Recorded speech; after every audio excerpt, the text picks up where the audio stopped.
Hey everyone, welcome back to another episode of the Way You Lead podcast. I'm Joshua Church, your host, and I'm grateful you're tuning in. So today, I want to share with you a practice that I've been working on and something that's been really on my mind. And a lot of this comes from Michael Singer's work. Michael Singer, one of my favorite mentors and teachers. He's written The Surrender Experiment, Untethered Soul. He's got a great podcast, Michael Singer Podcast. Highly recommend checking him out. But one of the things he talks a lot about is peace and protecting your peace and delegating away your peace. And something I've been thinking about and really putting into practice, and I love the way that the universe works, is when it's something that my mentor Giorgio refers to as the 48-hour test. Whenever you feel like you're working on something or you're learning a lesson, the universe will present you an opportunity to put that to the test within 48 hours. We call it the 48-hour test. And so something I've been thinking about a lot is like protecting your peace, and what does this mean? And I want to share from a couple different contexts and perspectives and how you can utilize this in your life as well. And the first very simply one, it's like literally on my way to record this morning, something happened again. This is the practice. This is the path where there was two lanes merging as I was driving in. There was two lanes merging. I was already in the left lane, so I didn't need a merge. And there was a few cars in front of me. And this guy, I see in my rearview mirror, like speeds ahead and cuts off like four people, like driving on the side of the road, and then swerves right in front of me, of like cutting everybody off essentially for the merge. Like, not the right thing to do. And initially I felt myself perk up and it get caught and like, what the heck? Like, I was like about to lay on my horn or start tailgating him or give him one of these.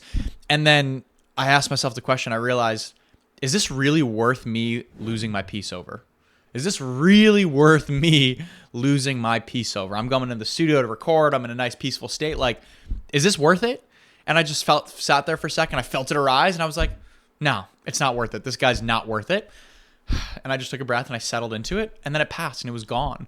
And it was amazing practice. And literally right now this morning, and it's been happening time and time again as I've been thinking about it, it's like we put so much meaning and we let things that people do like enrage us, things that people say enrage us.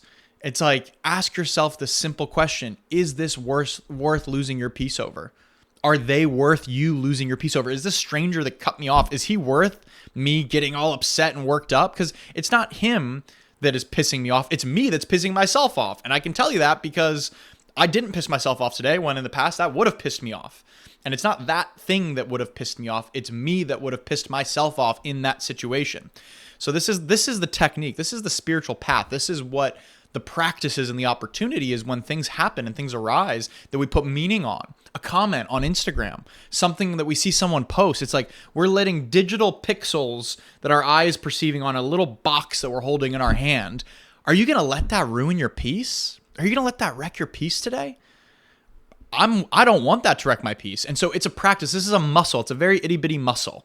And I believe it's very weak in all of us. Something we can strengthen. It's something we must strengthen, especially inundated in the world that we live in with wars, with famine, with terrible things happening.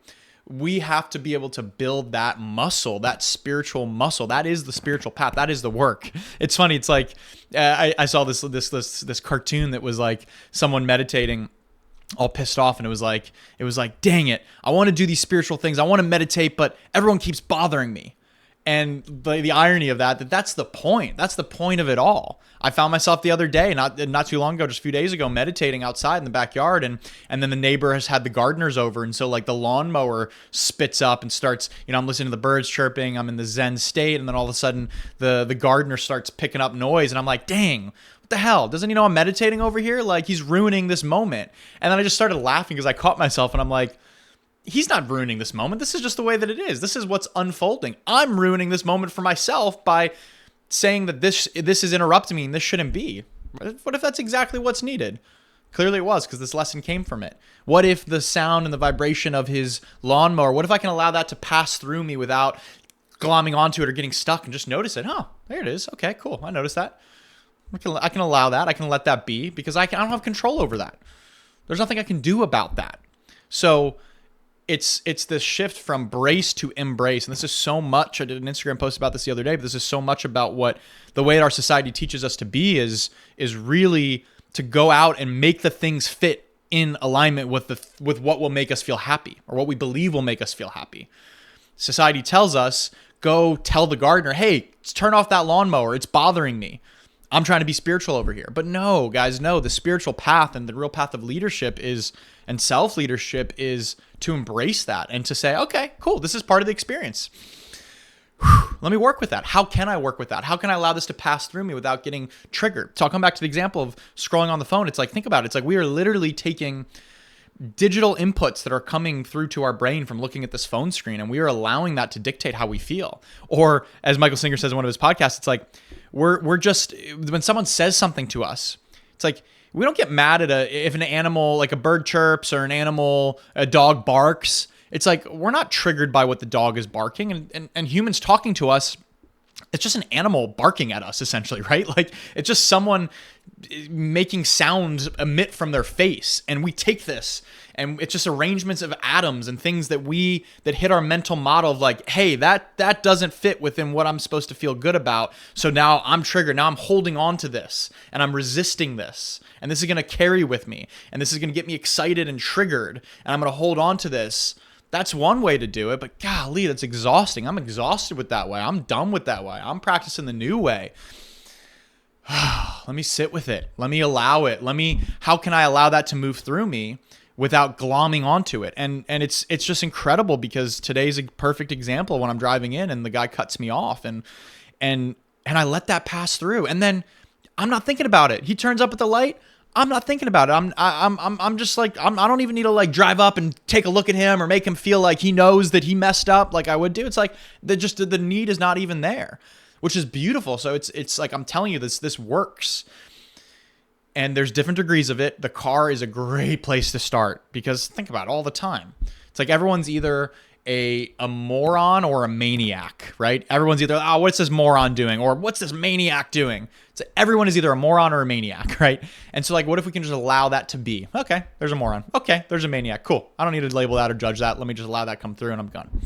So this is what it's about. And this is what protecting our peace really means. Is this person, is this digital input, is this words that are coming from this person's mouth, is this worth me losing my peace over?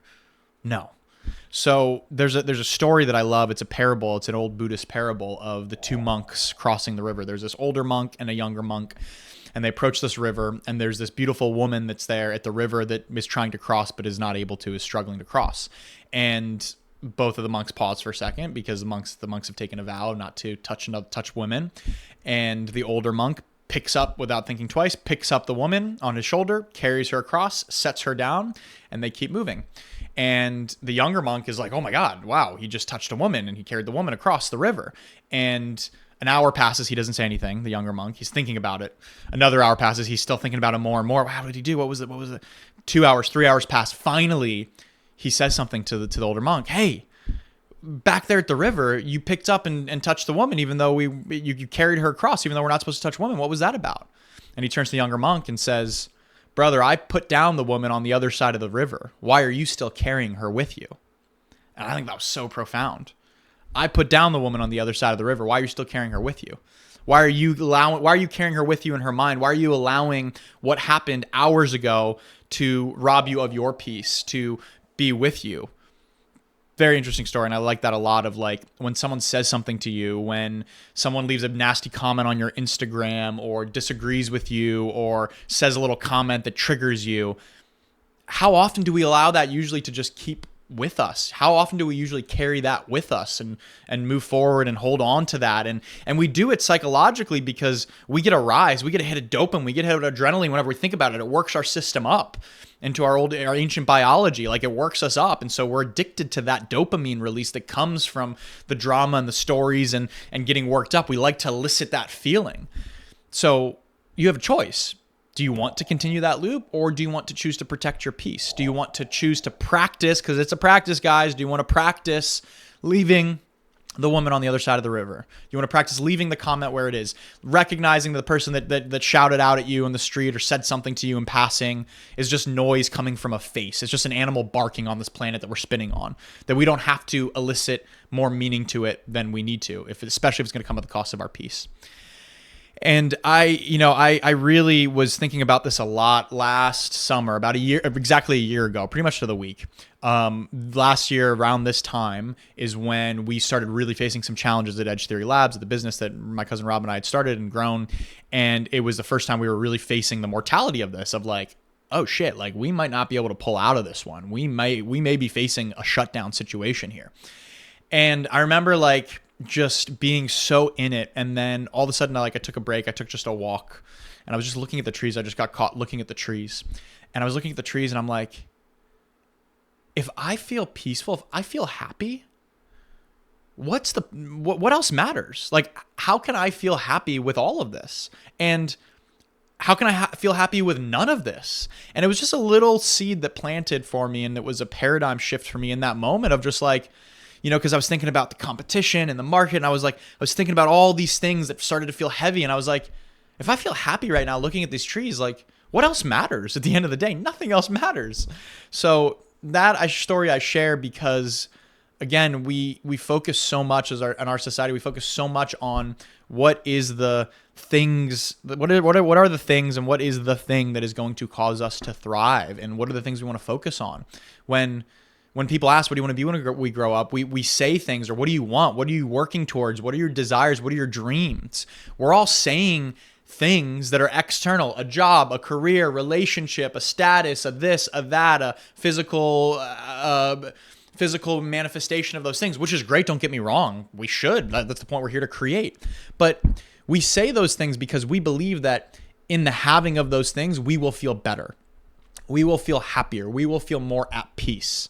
And so I'm looking at this here as like, how do we flip the equation? How do we continue to practice to flip the equation? Because what if we just focus on, what if someone asks us, like, what are you working on? What are you working towards? I'm working on being happy. That's not like an acceptable, let's make that an acceptable answer. That's not an acceptable answer right now as it is. When you say, what do you want to be when you grow up? I want to be happy. I want to be okay. As Michael Singer says, I want to be okay in here, right? It's like we're so focused on trying to make things okay out there so that we can be okay in here. What if we just said, hey, I want to be okay in here, and I'm working on being okay in here. For some reason, especially, and I notice myself with this, especially with certain rooms that I've been getting into and meetings I've been having and connections I've been making, when people are like, so what are you working on? What are you doing? What are you, what's next? Or where are you at in your career? What are you working towards? And I notice that the ego in me wants to be able to say, oh yeah, I just did this legit business, and I want you to feel that it's legit because it was legit. And I want you to see that it was as legit as I know it was to be, so you don't think lesser than me. And I want you to think that what I'm doing next is big, so that I'm someone that's valuable and you want to have in your corner. I notice that. Like that's the thought track that happens, in all honesty. And I notice that. And that's something that I'm practicing and working on, is in those moments being like, letting my energy talk. And in those moments being like, yeah, I'm working on being happy. I'm working on myself. I'm working on embracing the things that are around me. I'm working on allowing my dreams to come to reality in the highest good of all. And I said that the other day, literally, as I was introducing myself in a room full of some seriously high influential, high net worth, high powerful people of I've been working on showing up and praying to God, God, please lead me where you need me most. Hineni, here I am. In Hebrew, the words Hineni, here I am. God, here I am. Use me. I'm here to be of highest service for all.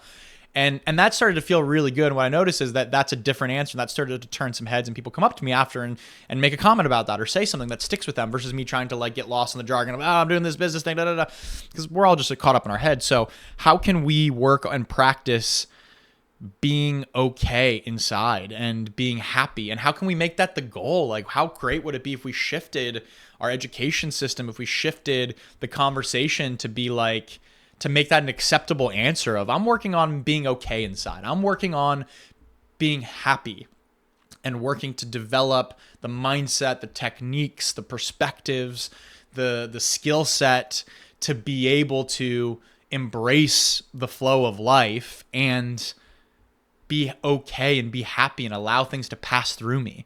Because through that, the most beautiful opportunities unveil themselves, and the most incredible creation happens. The most incredible progress is done. So that's what I want to share with you today, is just really come back to this. Like, what does it matter if you're happy? And how can we build that internal model and stop focusing so much on trying to make the external fit in a way that we feel is going to make us happy and we feel is going to make us feel good inside? And ask yourself, is this worth me losing my peace over? Is this worth me losing my peace over? Because Guys, most of the time it's freaking not. It's a comment on Instagram. It's a post that someone said that has a different perspective than you or doesn't agree with you, that throws you down the rabbit hole. I really see it. I feel it. And just ask yourself, is this worth me losing my peace over? Protect your peace at all costs, because here's the thing, guys. I'm gonna be real honest with you here. Here's the truth of it, is there are people out there that profit from you losing your peace. There are institutions, there are businesses, there are agencies that profit from you being in a state of fear, from you living in that loop and eliciting that dopamine and that adrenaline response, from getting down the spiral and from getting enraged and getting in this divisive me versus my neighbor, me versus my friend, me versus this person, us versus them mentality. There are trillions of dollars in that industry, in that business. It is a powerful motivator. It is a powerful mechanism. So we need to start practicing not losing our peace over that and not giving away our power to that. So when you notice something, next thing that triggers you, ask yourself, is this worth me losing my peace over? Take a deep breath, let it pass through. Remember that it is just dots on a screen. It is just sound coming from an animal's mouth, like from a person's mouth. It's just noise and vibration that we're interpreting in a certain way. Visual stimulus that we're interpreting in a certain way that elicits this spectacular response for us. So next time that comes through, notice it, take a deep breath. When that person cuts you off in traffic, okay, not worth me losing my peace over. I'm going to let this pass through, allow it to pass through, and watch how you move on with your day in such a more empowered, open, and connected state. I'm going to leave you with that. Lots of love. Until next time, let's keep this practice going.